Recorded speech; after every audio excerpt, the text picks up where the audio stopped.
ஆறாம் வகுப்பு மாணவர்களே வணக்கம்ப்பா. இன்றைக்கி நாம் பருவம் 3 பயிற்சி 3.1 உள்ள இரண்டாம் கணக்கை பார்ப்போம். பின்வரும் அட்டவணையில் ஒரு சதுரத்தின் சில அளவுகள் கொடுக்கப்பட்டுள்ளன. தெரியாத அளவுகளை காண்க அப்படின்ட்டு கீழே நமக்கு ஒரு 3 கணக்கு கொடுத்துருக்காங்கம்மா. இதில் ஒரு பக்கம் கொடுத்து சதுரத்தின் பக்கம் கொடுத்து சுற்றளவு பரப்பளவு கேட்குறாங்க. அடுத்து சுற்றளவு கொடுத்து பக்கம் பரப்பளவு கேட்குறது, பரப்பளவு கொடுத்து பக்கம் சுற்றளவு கண்டுபிடிக்கிற கணக்கு இருக்குது. இப்போ இதில் ஒவ்வொரு கணக்கை எடுத்து செய்வோம். ஃபஸ்ட்டு கணக்கு கணக்கு நமக்கு கொடுத்தது சதுரத்தின் பக்கம் கொடுத்துருக்காங்க, எழுதிக்கலாம். சதுரத்தின் பக்கம் S = எத்தனை சென்டிமீட்டர்? 6 சென்டிமீட்டர் இருக்குப்பா. இதில் நமக்கு கண்டுபிடிக்க சொன்னது ஃபஸ்ட்டு சுற்றளவு. சதுரத்தின் சுற்றளவுக்கான ஃபார்முலா சுற்றளவு P = 4 பெருக்கல் பக்கம் S 4S.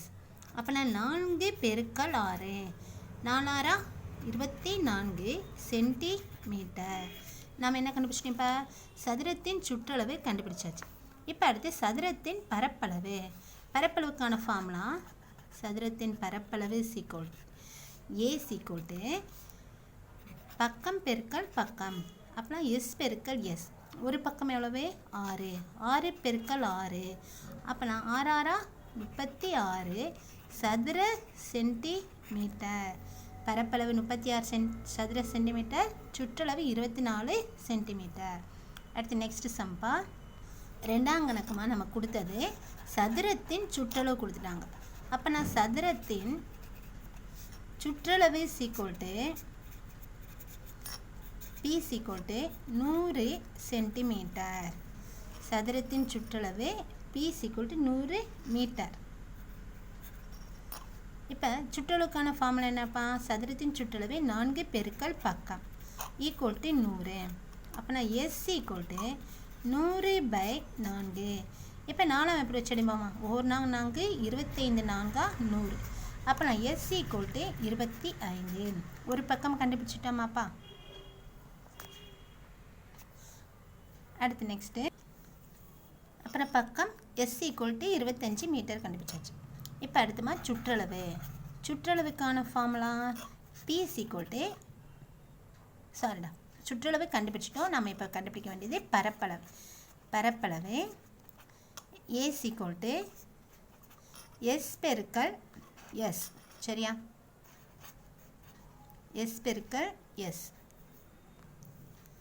25 பெருக்கல் 25.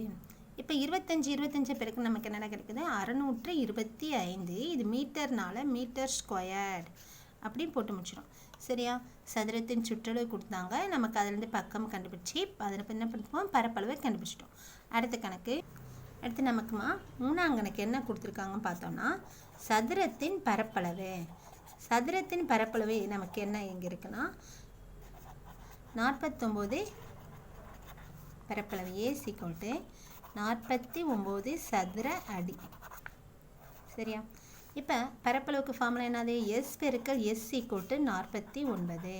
இந்த 49 நம்ம என்னமா பிரிக்கலாம்? 7 7 49 போட்டுக்கலாமா? அப்போலாம் S பெருக்கல் S. ஒரு Sங்கிறது 7. சரியா? அப்புறம் S = 7. பக்கம் நமக்கு 7 கிடச்சிச்சு. பக்கம் S = 7 அடி. இங்கே நமக்கு சதுர அடின்னா சதுர சென்டிமீட்டர் இருக்கா மீட்டர் இருக்கா பார்த்து அதே மாதிரி எழுதணும்ப்பா. இப்போ சுற்றளவு P = என்னப்பா போடுவோம்? 4 பெருக்கல் S. அப்போ 4 பெருக்கல் 7 அடி = 4 அடி 7 4 28 அடி. சரியாடா? பரப்பளவு கொடுத்தாங்க, அதுலேருந்து பக்கம் கண்டுபிடிச்சி நம்ம சுற்றளவை கண்டுபிடிச்சாச்சு. ஓகே, தேங்க்யூம்மா.